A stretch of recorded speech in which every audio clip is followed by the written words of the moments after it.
नवी दिल्ली रेल्वे स्थानकावर चेंगराचेंगरी, 18 जणांचा मृत्यू, अनेक प्रवासी जखमी। घटनेतील जखमींना स्थानिक रुग्णालयात उपचाराकरता केलंय दाखल। नवी दिल्ली रेल्वे स्थानकावरील चेंगराचेंगरीनंतर पंतप्रधान नरेंद्र मोदींचे ट्विट, ज्यांनी आपल्या प्रियजनांना गमावलंय त्यांच्याबद्दल माझ्या संवेदना, जखमींनी लवकर बरं व्हावं अशी प्रार्थना।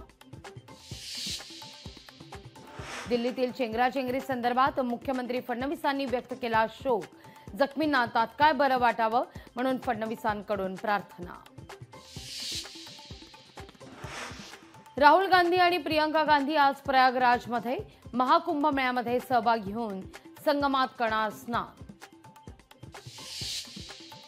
बेपत्ता होण्याच्या चर्चेवर रणवीर अलाहाबादियाची पोस्ट, पळून गेलो नाही, जीवे मारण्याच्या धमक्या, आईच्या क्लिनिकवर सुद्धा हल्ला, रणवीरनं केला दावा। अमरावती जिल्ह्यामध्ये 20 केंद्रावर तूर खरेदीचा शुभारंभ, लोकशाही मराठीच्या पाठपुराव्याला मोठं यश। शिवसेना भवनात राजापूर मतदारसंघातील पदाधिकारी आणि कार्यकर्त्यांची बैठक, विनायक राऊतांच्या उपस्थितीत बैठक पार पडणार।